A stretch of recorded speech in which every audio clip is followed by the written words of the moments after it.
Hello အားလုံးမင်္ဂလာပါ Long Computer YouTube Channel ကနေကြိုဆိုပါရစေကျွန်တော်ဒီနေ့မျှဝေပေးမယ့်သင်ခန်းစာကတော့ကျွန်တော်ဒီ Adobe After Effects ကိုပေါ့နော်beginner guide to Adobe After Effects ဒီ Adobe After Effects 2020နဲ့ပတ်သက်ပြီးတော့ကျွန်တော်တို့ကနေပြီးတော့အသေးစိတ်ပေါ့နော်တခါမှကွန်ပျူတာဒီ Adobe After Effects ကိုမလေ့လာဘူးတဲ့ညီကိုမောင်နှမတွေလေ့လာလို့ရအောင်ဆိုတဲ့အရေးရှင်နဲ့ပဲဒီသင်ခန်းစာကိုပြုလုပ်ပေးမှာဖြစ်ပါတယ်တချို့တိုက်ပြီးသားတည်ပြီးသားပညာရှင်တွေကတော့ကျွန်တော်ရဲ့သင်ခန်းစာကိုကြော်တော်ပြီးတော့တခြားအစင်းမြင့်သင်ခန်းစာတွေကိုလေ့လာလို့ရပါတယ်ဒီသင်ခန်းစာကကြတော့ visit အတွက်ပဲဖြစ်ပါတယ် beginner တွေအတွက်ဖြစ်ပါတယ်အရင်ဆုံးကျွန်တော်တို့သင်ခန်းစာကိုမစားတင်ခင်မှာကျွန်တော်တို့ရဲ့ဒီဒါ YouTube channel အသစ်ပေါ့နော် Long Computer ဆိုတဲ့ YouTube channel ကို subscribe လေးလုပ်ထားပေးဖို့တောင်းဆိုပါတယ်ဒီ YouTube channel ကနေပြီးတော့တင်ပေးနေတဲ့သင်ခန်းစာလေးတွေဟာအကျိုးတစ်စုံတစ်ခုရှိခဲ့မယ်ဆိုရင်လည်း like and share လေးဖြင့်အားပေးနိုင်ပါတယ်ကြည့်တာဆိုရင်တော့ကျွန်တော်တို့ဒီ Adobe After Effects CC 2020ပေါ့နော် Adobe After Effects CC 2020ဟာကျွန်တော်တို့ဒီ desktop ပေါ်မှာရှိနေတယ်ပေါ့နော် desktop ပေါ်မှာရှိနေတဲ့ software တစ်ခုကိုဖွင့်ချင်တယ်ဆိုရင်တော့ double click နှိပ်ပြီးတော့ဖွင့်ပေးရမှာဖြစ်ပါတယ်ဒီ Adobe After Effects ဆိုတဲ့ software ကိုကျွန်တော်တို့ဖွင့်လိုက်တာနဲ့တချို့ဇက်အားမနိုင်ဘူးဆိုရင်တော့တစ်ခါတည်းကြာရင်ကြာတဲ့တာပေါ့နော်ဇက်အားနိုင်မှတာလျင်ဒီ Adobe After Effects software ကိုသုံးတာပိုကောင်းပါတယ်ဇက်အားမနိုင်တဲ့ညီကိုမောင်နှမတွေကတော့နားထောင်ပေါ့နော်ဒီကိုဇက်အားကိုကိုတွေက upgrade လုပ်ပြီးမှသုံးတာပိုကောင်းပါတယ်ကဲဒါဆိုရင်တော့ဒီ Adobe After Effects ကိုပွင့်တဲ့အထိကိုကျွန်တော်တို့ကစောင့်ပေးရမှာပေါ့နော်အခုဆိုရင် Adobe After Effects 2020ဒါ version အနှိမ့်ပေါ့နော်ဒီကောင်2020ထဲမှာလေ version 2မျိုး3မျိုးလောက်ထွက်တယ်အဲ့ version ထဲကကျွန်တော်တို့ဒါ version အနှိမ့်ထဲကပဲကျွန်တော်နမူနာသင်ခန်းစာလေးလုပ်ပြပေးမှာဖြစ်ပါတယ်နော်ကဲဒါဆိုရင်တော့အခုကျွန်တော် Adobe After Effects ကိုပွင့်လာပြီဆိုရင်ဒီလိုပုံစံမျိုး window လေးတစ်ခုထပ်ကြလာမှာဖြစ်ပါတယ်ဒီ window ကိုကျွန်တော်တို့ကနေပြီးတော့ဘာလုပ်မလဲဆိုတော့ဒီကနေပြီးတော့လေတောလို့ရတယ်တချို့ဟာတွေကြတော့ဒီ new project ကနေပြီးတော့တောလို့ရပါဘောနော်new project ကိုနှိပ်လိုက်မယ်new project တစ်ခုရလာပြီ new project တစ်ခုရလာပြီဆိုရင်ကျွန်တော်တို့အဲ့ new project ထဲကိုဝင်လိုက်ပြီးတဲ့နောက်ပိုင်းမှာကျွန်တော်တို့ကအလုပ်လုပ်မှာဖြစ်တဲ့အတွက်ဒီ new composition ဆိုတာထည့်ယူပေးရပါတယ်နော် new composition ထည့်မယူလို့ရှိရင်ကျွန်တော်တို့80တော့လို့မရအောင်နော်ကျွန်တော်ဘာမှနှိပ်လို့ရမှာမဟုတ်ကဲ new composition တစ်ခုယူမယ်ဆိုရင်ဒီကနေပြီးတော့လေယူလို့ရသလိုဒီဘက်ကနေပြီးတော့လေယူလို့ရတယ်ပေါ့နော်ဒီနေရာမှာ right click ထောက်ပြီးတော့ new composition ကိုယူလို့ရပါတယ်ပြီးရင်ဒီမှာ composition new composition ဆိုပြီးတော့လေယူလို့ရပါတယ်ပြီးရင် control n ကိုလည်းနှိပ်ပြီးတော့ယူလို့ရပါတယ်နော်ဒါ new composition ယူတဲ့ပုံစံမျိုးလေးတွေဖြစ်ပါတယ်ကျွန်တော်ကတော့ဒီ composition ကနေဒီ composition တစ်ခုယူဖို့အတွက်ဒီ new composition ကနေပြီးတော့ကျွန်တော်တစ်ချက်နှိပ်လိုက်မှာပေါ့နော်တစ်ချက်နှိပ်လိုက်တဲ့အခါမှာမိမိတို့အသုံးပြုမဲ့ composition setting composition name ပေါ့နော်composition name composition setting မှာ composition name ကိုအရင်ပေးမယ်ကျွန်တော်တို့ကဒါ beginners guide B A G I N N E R beginners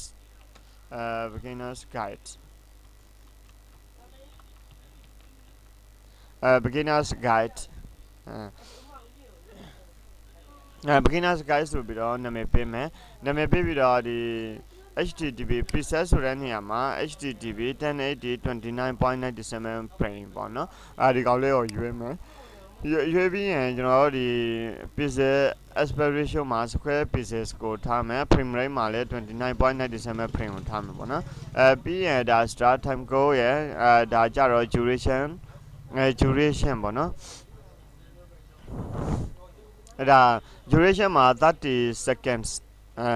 ဒီဘက်ကကြတော့ frame ဖြစ်ပါတယ် frame ဒီဘက်မှာကြတော့ second second ဒီဘက်ကကြတော့ minute ဒီဘက်ကကြတော့ hour ပေါ့နော်နာရီ minute second frame ဆိုပြီးတော့ဒါ Adobe After Effects ကိုလေ့လာတဲ့အခါမှာဒီ duration ကို၄မျိုးပေးတာပေါ့နော်ဒီဘက်မှာဆိုရင် hour minute second frame ဆိုပြီးတော့ပေါ့နော်ပြီးရင်ကျွန်တော်တို့ဒါ okay နှိပ်ပေးလို့ရပြီပေါ့နော်ဒါကြတော့နာမည်ကမိမိတို့စကြိုက်ပေးလို့ရပါတယ်တချင်းချင်းပြန်ပြောင်းချင်တယ်ဆိုရင်လည်းပြောင်းလို့ရပါတယ်okay နှိပ်လိုက်ပါ အဓိကတော့ဒီ background color ကိုမိမိတို့စကြရွေးချယ်လို့ရပါတယ်ဒီ background color ကလည်းအနီအောင်ထားမယ်ဆိုရင်လည်းအနီအောင်ထားမယ်ပြီးရင် okay နေမယ်ဒါဆိုရင်တော့ composition တစ်ခုရရှိလာမှာဖြစ်ပါတယ်နော်အနီအောင် background နဲ့ composition တစ်ခုရရှိလာမယ်ဒီအနီအောင် background ကိုကျွန်တော်တို့ကနေပြီးတော့ဒီအနီအောင်composition color ကိုအနီအောင် background မကြိုက်ဘူးဆိုရင်ကျွန်တော်တို့ပြန်ပြောင်းချင်တယ်ဆိုရင်တော့composition ကနေပြီးတော့ composition settings ပေါ့နော် control K control K မှာနေပြီးတော့ background color ကိုပြောင်းလို့ရပါတယ်အနက်ရောင်ဆိုရင်လည်းအနက်ရောင်ပေါ့နော်အဖြူရောင်ဆိုရင်လည်းအဖြူရောင်ဒီမှာ update တစ်ခါတည်းလိုက်ပါတယ်သူက preview ကိုဖွင့်ထားလို့ရှိရင်တော့ update လိုက်ပေးတာပေါ့နော်အဖြူရောင်preview ကိုမလိုက် preview ကိုမဖွင့်ထားဘူးဆိုရင်ကျွန်တော်တို့လုပ်တဲ့ဟာတွေကသူကဒီမှာ update ဖြစ်နေမှာမဟုတ်ဘူးပေါ့နော်အဲကြောင့်မလို့ကျွန်တော်တို့တွေဒီ preview လေးကို on ထားပေးဖို့လိုပါတယ်ပြီးမှပဲမိမိတို့ကရွေးချယ်လိုက်တဲ့ color လေးဟာဒီနေရာမှာ update အနေနဲ့ဝင်နေမှာဖြစ်ပါတယ်ကဲဒါဆိုရင်တော့အခုကျွန်တော်ဒီအနက်ရောင်ပဲရွေးထားပေးမယ်ပြီးရင် okay နေမယ်ပေါ့နော်ပြီးရင်နောက်ထပ်ဒီမှာနာမည်ပြောင်းချင်တယ်ဆိုရင်ပြောင်းပေးလို့ရတော့ပေါ့နော် beginners guys lesson 1ဆိုပြီးတော့နာမည်ပြန်ပြောင်းပေးမယ်ပေါ့နော်duration ကိုလည်းမိမိစကြထားပေးလို့ရပါတယ်10 second ဆိုရင်လည်း10 second ပေါ့နော်ပြီးရင် okay နေပြလိုက်ပါဒါဆိုရင်10 second ကcomposition တစ်ခုရရှိလာပြီဖြစ်ပါတယ်ပြီးရင်ကျွန်တော်တို့ရဲ့ဒီဒါကြတော့ Adobe After Effects ရဲ့ interface color ဖြစ်ပါတယ်အဲ့ဒီ color လေးတွေကိုပြန်ပြီးတော့ပြန်ပြောင်းသုံးရှင်တယ်ပေါ့နော်ပြန်ပြောင်းသုံးရှင်တယ်ဆိုရင်တော့ edit ကနေပြီးတော့ဒီpreferences ဆိုတာရှိမယ် preferences မှာကျွန်တော် appearance ဆိုတာရှိတာပေါ့နော်ဒီ appearance မှာလည်းဘာလုပ်လို့ရလဲဆိုတော့ကျွန်တော်တို့တွေဒီ color လေးတွေကိုချိန်ပြီးတော့သုံးလို့ရပါတယ်ဒါကြတော့ default ပြီးရင်သူ့ကို brightness ကိုသုံးမယ်ဒီနေထားလေးပြီးရင် lighter သုံးမယ်ပေါ့နော်ဒီနေထားလေးတွေကိုပြောင်းသုံးလို့ရပါတယ်ပြီးရင် okay နဲ့လိုက်ဒါဆိုရင်တော့ color လေးကဘယ်လိုဖြစ်သွားလဲဆိုတော့နည်းနည်းလေးlighter ပုံစံမျိုးဖြစ်သွားတာပေါ့နော်အဲ့ဒါကိုပြန်ပြောင်းပြီးတော့သုံးချင်တယ်ဆိုရင်တော့ဒီ preferences ကိုလာမယ် preferences ကနေပြီးတော့ appearance ကိုလာမယ်ဒီ appearance မှာပြင်ပြီးတော့ default အတိုင်းထားလိုက်မယ်ဆိုရင်ဒီလိုမျိုး color လေးတစ်ခုထပ် change တော့တာပေါ့နော်ပြီးရင် okay နေပါမယ်ကဲဒါဆိုရင်တော့အခုကျွန်တော်တို့ဒါလေးကိုလေးရတော့ရင်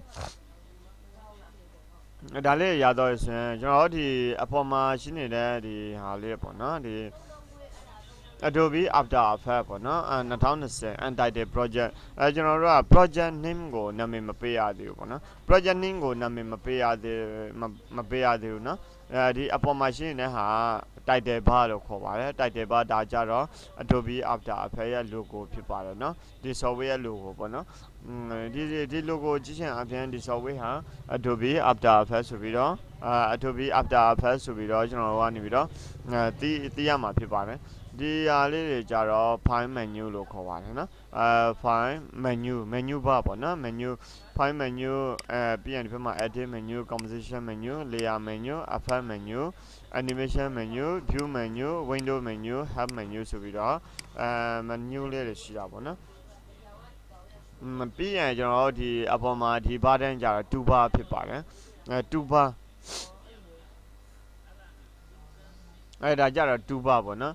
ဒီ2 bar မှာဆိုရင်ကျွန်တော်တို့ကနေပြီးတော့ selection 2နောက် hand 2နောက်ပြီးတော့ဒီဘက်မှာဆိုရင်ဒါ zoom 2rotation 2နောက်ပြီးတော့ဒီကောင်ကြတော့ camera 2ပေါ့နော် camera 2မှာဆိုရင်လည်း4ခုပါပါတယ်ပြီးရင်ဒါက anchor point 2ဒီဘက်မှာကြတော့ rectangle 2 rounded rectangle 2 ellipse 2 polygon 2 star 2ဆိုပြီးတော့5မျိုးပါတာပေါ့နော်နောက်ပြီးတော့ဒီကောင်လေးကြတော့ pan 2 air buttocks 2 delete buttocks 2 combat buttocks 2 match feather 2ဆိုပြီးတော့ပေါ့နော်ကဲဒါဆိုရင်တော့အခုကျွန်တော်တို့ရဲ့ဒါလေးတွေကိုဒီ2လေးတွေကကြတော့နောက်ဖြစ်ရှင်းပြပေးမှာဖြစ်ပါတယ်နော်ဒီ tool လေးတစ်ခုကိုထောက်လိုက်လို့ရှိရင်သူကနေပြီးတော့ shortcut အနေနဲ့ပေါ်ပေးပါတယ် selection 2ဆိုတာ V အဲဒီဘက်မှာ hand 2ဆိုတာ H zoom 2ဆိုတာ Z ပေါ့နော်နောက် rotation 2ဆိုတာ W ပြီးရင်ဒီကောင်လေးကြတော့ unified camera 2ဆို C နော်ဒါဒီတူးလေးတွေအကြောင်းတော့ကျွန်တော်အသေးစိတ်နောက်ထပ်ဗီဒီယိုသင်ခန်းစာဖိုင်လေးတွေမှာရှင်းပြအောင်မှာဖြစ်ပါတယ်ဒါက beginner guide ဆိုတာမသိမဖြစ်သိထားမယ့်အချက်လေးတွေကိုအဓိကလုပ်ပေးနေတာဖြစ်ပါတယ်နောက်ထပ်တစ်ချက်ကြတော့ကျွန်တော်တို့ရဲ့ဒီ interface ကကြတော့ဒီ standard နဲ့တော့တာကြတော့ဒီပုံမှန်အနေထားပေါ့နော်ဒီခုမှကိုပြင်စရာမလိုပေါ့နော်အဲ့ဒီကပဲမှားနေမိတဲ့အရာလေးတွေကိုကျွန်တော်တို့ဒီနေရာလေးမှာပေါ့နော်ဖြည့်ရှင်းတတ်ဖို့လိုတယ်project close pending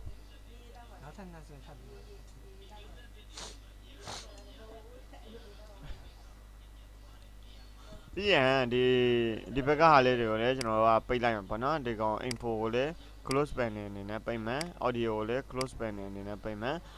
ဒီ preview လေးတွေကိုလည်း close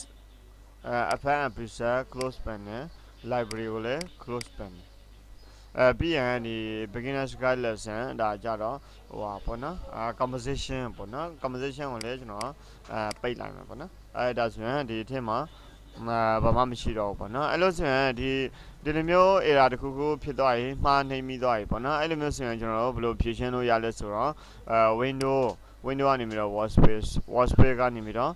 reset standard to safely out ဆိုပြီးတော့နှိပ်လိုက်ပါပြီးရင်ဒါဆိုရင်အကုန်လုံးကျွန်တော်တို့မှားနှိမ့်မိတဲ့အရာလေးအကုန်လုံးဟာပြန်ရရှိလာမှာဖြစ်ပါတယ်ကဲဒါဆိုရင်တော့ဒီနေရာမှာ untitled project ဖြစ်နေကျွန်တော်တို့ကဒီ project ကို save မလုပ်ရသေးဘူးပေါ့နော်file ကနေပြီးတော့save as နဲ့နေပြီးတော့ save ပါမယ် file save as ပြီးရင်ဒီနေရာမှာcontrol shift s ဆိုပြီးတော့ပေါ့နော်ဒီ save as ကိုနှိပ်ပေးရမှာဖြစ်ပါတယ်save as ကိုနှိပ်ပေးလို့ရှိရင်ကျွန်တော်တို့ကဘယ်နေရာမှာတိုင်းပါလဲပေါ့နော်ဘယ်နေရာမှာတိုင်းပါလဲဆိုတော့ computer ထဲဝင်မယ်ဒီ drive ထဲဝင်မယ်ပြီးရင်ကျွန်တော်တို့ဒီ Adobe After Effects Adobe After Effects 2020ပေါ့နော်ဒီထဲဝင်လိုက်တယ်ဒီထဲဝင်လိုက်ပြီးတော့ဒီထဲဝင်လိုက်မယ်ဝင်လိုက်ပြီးမှကျွန်တော်တို့တွေဟိုဟာ folder တစ်ခုစောက်မယ်ပေါ့နော် right click ထောင်း new ကနေပြီးတော့ folder ဒီကောင်လေးကို001ပြီးရင်အဲ့နေရာမှာ beginner's guide လို့ပဲရေးမှာပေါ့နော် B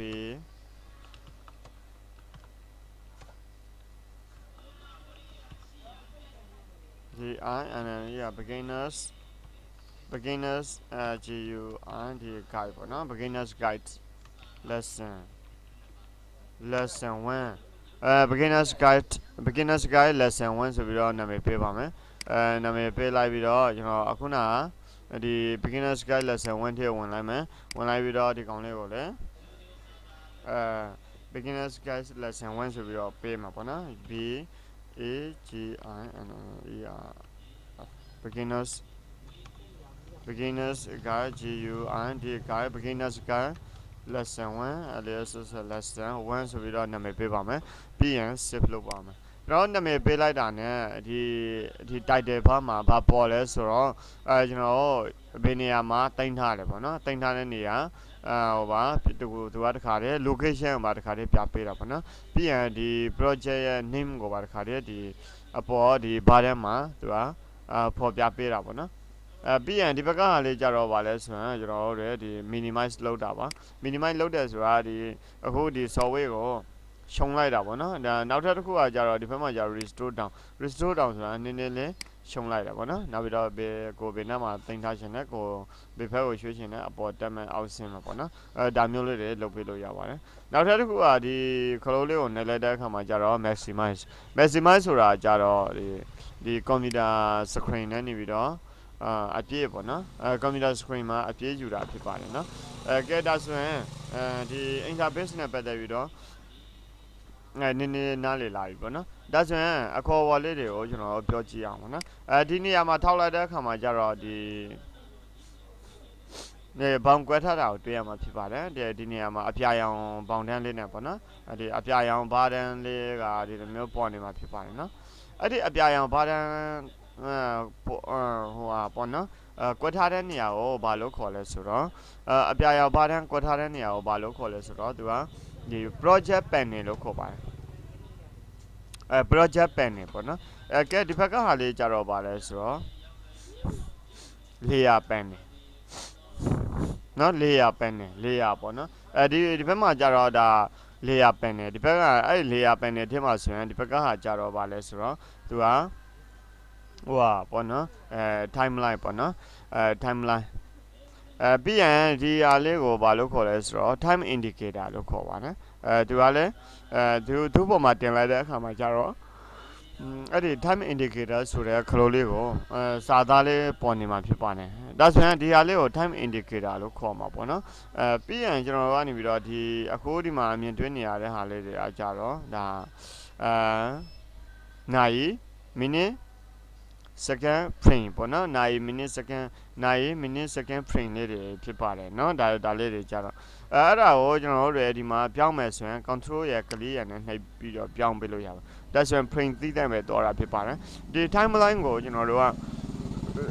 ဘယ်လိုပုံစံမျိုးနဲ့သုံးကြလဲ frame အနေနဲ့သုံးချင်တာလားသို့မဟုတ်ဒီနိုင် minute second အနေနဲ့သုံးချင်တာလားဒီမှာ control ရယ် click ရယ်နှိပ်လိုက်လို့ရှိရင်ဒီမှာသူပြောင်းသွားတာကိုမြင်အောင်မှာဖြစ်ပါတယ် control click control ရယ် left click ရယ်နဲ့ပြောင်းသုံးလို့ရတာပေါ့နော်နောက်ဒီနေရာမှာလည်းသူကတစ်ခါတည်းပြောင်းပေးမှာဖြစ်ပါတယ်နော်preview time မှာလည်းပြောင်းပေးမှာဖြစ်ပါတယ်နော်ကျွန်တော်ဒီဘက်မှာရွှေနေသည်များတော့ဒီမှာမြင်တွေ့နေရမှာဖြစ်ပါတယ်နောက်ထပ်တစ်ခုကကျွန်တော်ဒီcomposite လုပ်တဲ့အခါမှာပေါ့နော် composite လုပ်တဲ့အခါမှာ visual effect တွေဖန်တီးတဲ့အခါမှာကျွန်တော်ကနေပြီးတော့ဒီကတန်းတော့လို့ရပါတယ်ကျွန်တော်ကဒီ4 second ကိုတော့မယ်ဆိုရင်0400 frame ပေါ့နော်04ဆိုတာ0 second ကိုပြောချင်းဖြစ်ပါတယ်နော်0 second 00 frame ဆိုတာ4 second ကိုကျွန်တော်ဒီ time indicator automatic ကိုရောက်တော့မှာဖြစ်ပါတယ် enter ခေါက်လိုက်လို့ရှိရင်ဒါ4 second ကိုရောက်တော့ပေါ့နော်ကျွန်တော်ဒီနေရာမှာတစ်ချက်နှိပ်ပြီးတော့ကျွန်တော်ကနေပြီးတော့ဒီကျွန်တော်တို့ရဲ့ effect ကို5 second ပဲလုပ်ချင်တယ်ဆိုရင်0500 second ရိုက်ထည့်လိုက်လို့ရှိရင်သူက5 second မှာ time indicator ရောက်ပေးတယ်ပေါ့နော် quantity သူကတော့ပေးတာဖြစ်ပါတယ်နော်ကဲဒါဆိုရင်တော့ဒါလေးကိုလည်းနားလည်တော့ဖြစ်ပါတယ်ကျွန်တော်တို့နောက်ထပ်သင်ခန်းစာလေးတွေမှာကြတော့ကျွန်တော်ဒီbeginners guide lesson 2ကိုရှင်းပြပေးမှာဖြစ်ပါတယ်အားလုံးပဲကျေးဇူးတင်ပါတယ်ကျွန်တော်တို့ရဲ့YouTube channel ကို subscribe လေးလုပ်ထားပေးဖို့တောင်းဆိုပါတယ်နောက်ထပ်ဗီဒီယိုသင်ခန်းစာဖိုင်မှာပြန်လည်ဆုံတွေ့ကြပါမယ်အားလုံး bye bye